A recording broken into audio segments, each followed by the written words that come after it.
Hey, good evening. It is, I don't know what time it is actually. It's 10 something. On, well, my clock says it's 9:30, but I'm pretty sure it's 10:30. But anyway, um, it's April 18th, 2024. I'm in the process of doing something for my children.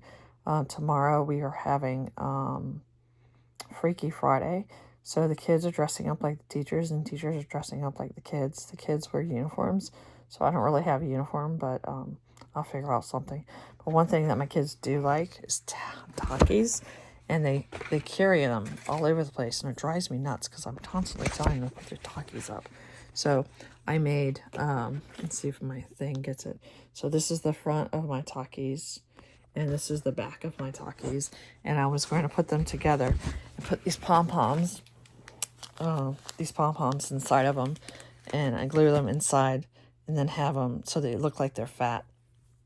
And that's kind of what I'm working on now. So I'm working on this and talking to y'all at the same time. So if my eyes are focused down here, there's a reason. So anyway, this week has been a really rough week for myself, and I don't want to do that because I'm going to mess that up. And I've just been in a lot of prayer, and actually today I was like, you know what, God, I'm just done. And I'm sure that y'all feel that way sometimes. Things overtake you, and you know, life just feels like it's just grabbing at you and it won't let go. And I'm definitely feeling like that. I had somebody in my class or somebody at my school today. They were like, you know what, I can't do you. And they said, I'm just going to leave. And so they left my classroom, and I point blank said, well, shut the door behind you because I don't want to talk to you either. That probably wasn't the best thing for me to say. And I was in tears when I was talking to another lady at my school who was just telling me just to pray about it and not to leave because that's really what I wanted to do. But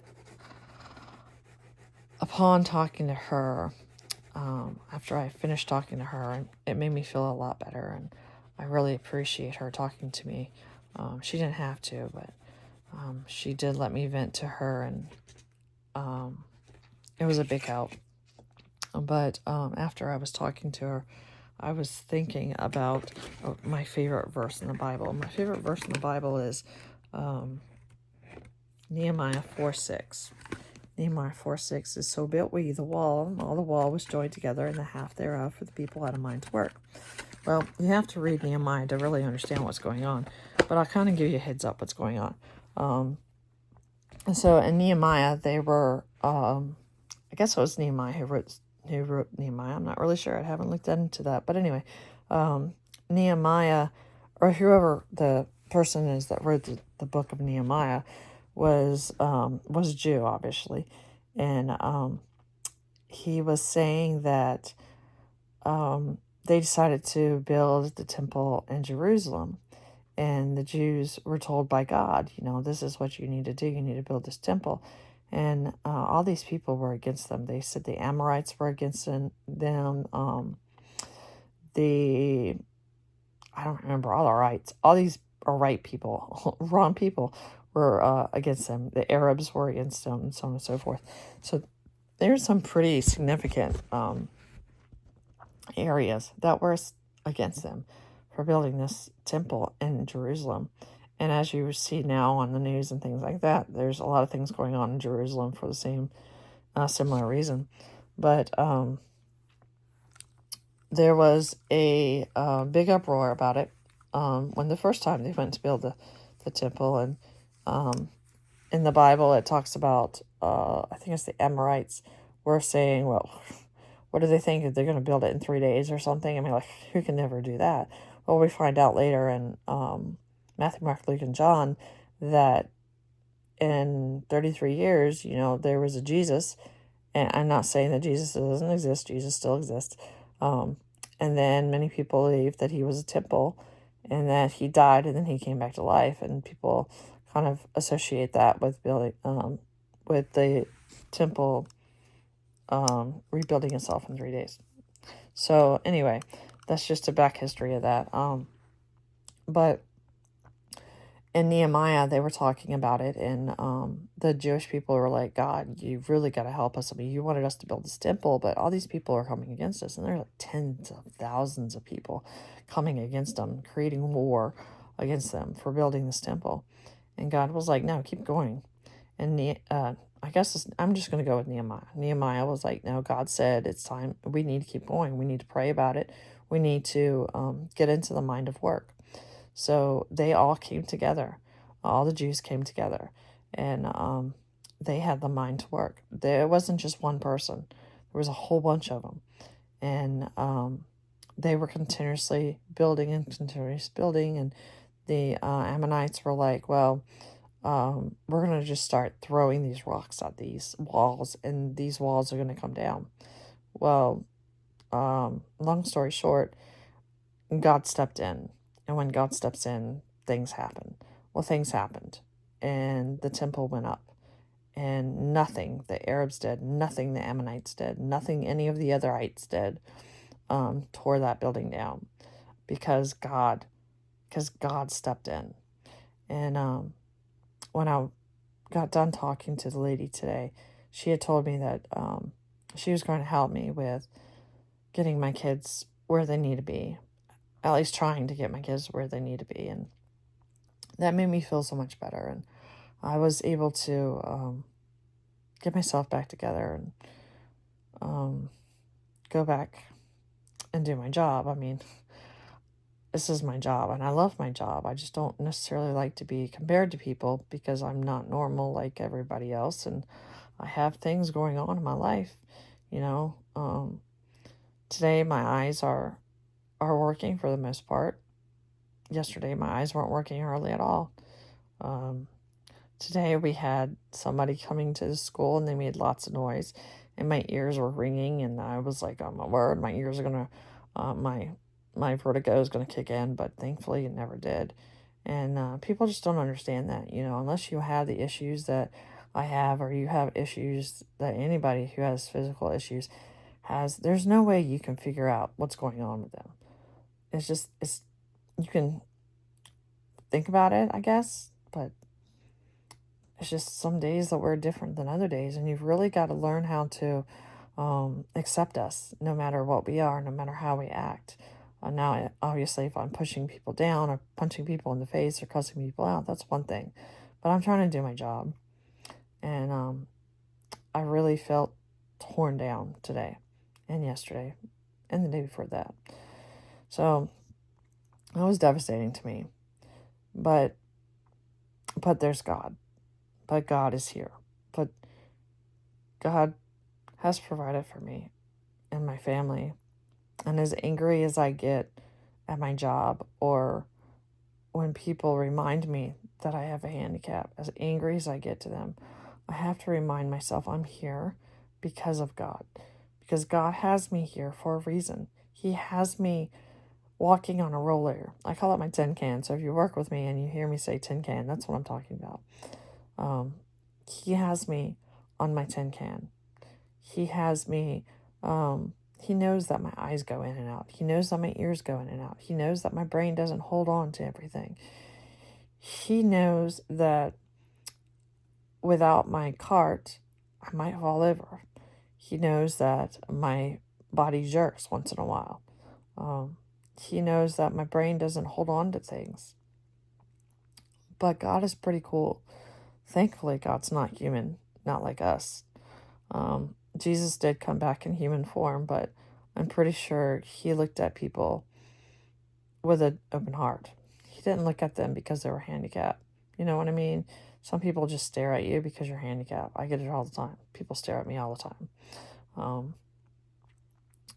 And sometimes it's unnerving. It depends on who's staring at me, I guess. Kids don't really bother me so much. But when adults just sit there and go, that bugs the tar out of me. And then people I work with tend to judge me because I have a handicap, and that drives me nuts too. But anyway, I was reading something this evening, and I wanted to read it to you. And it's 1 Samuel 16:7. And I have this little book. It's called Spiritual Refreshment for Women, Everyday Blessings. And it says, the Lord does not look at the things man looks at. Man looks at the outward appearance, but the Lord looks at the heart. 1 Samuel 16:7. When God looks at you, he sees a beautiful woman, a temple worthy of his spirit. He sees your victorious, he sees your virtuous life, a temple worthy of his, wait a minute, I got myself lost.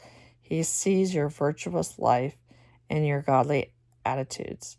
He sees a person whose heart has been washed clean and fully submitted to his will and purpose. He sees a beauty that is often missed by others.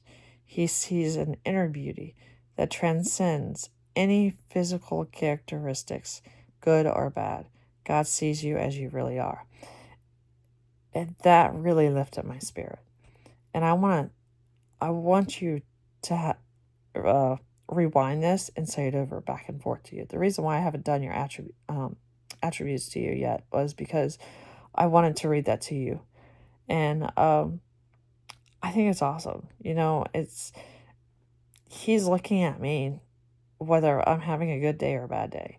He's looking at me, my inside of me, whether my eyes are working today, whether my brain's holding on to whatever. He sees what I'm doing. He's there. He's watching my heart. He sees who I really am. He's not basing it on the fact that I'm handicapped. He's not basing it on the fact that you might be a recovering addict. He's not basing it on the fact that you may have lived a quote-unquote pagan lifestyle. You may have been, I can't think what they're called. I know what one terminology is, but it's a mean terminology, and I'm not going to say it. You might have been sleeping around. You may have had a terrible background. You may have just become a Christian for whatever reason, which is a good thing. Don't matter on that. He sees the person, but he really thinks about and looks mainly at your heart. Whether your hair is white, your hair is red, your hair is brown, whether your skin is black and your skin is white or brown or whatever color. My dad's skin was red. They said that part of that was Native American, and another part of that was the fact that he drank all the time. I don't know. But anyway, it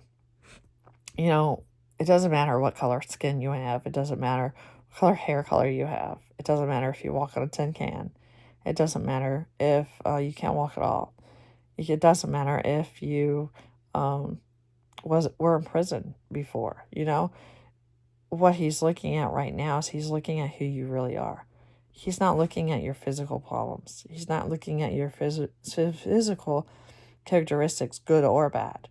He's looking at your inner beauty. Whether you're a man, whether you're a woman, whether you're a child, that's what he's looking at. He's looking at your inner beauty. And yes, men have inner beauties too. So I want to leave that with you. When he looks at you, when God looks at you, you are beautiful. You are amazing. You are wonderful. You are awesome. He sees a beauty that is often missed by others. I mean, do people really look at you and say, oh, wow, I love his attributes? Some people do, I guess, if you're handsome or whatever, but I don't know many people that do it through your heart, But God sees your inner beauty, and that makes a difference. That's awesome. So this week, I urge you to look past people's characteristics, physical characteristics. Look past the fact that they have disabilities.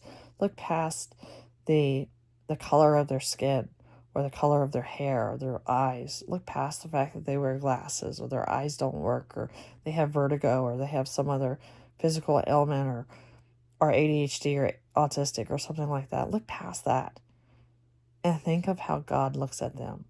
Look at them in that way. Look at them as God really sees you.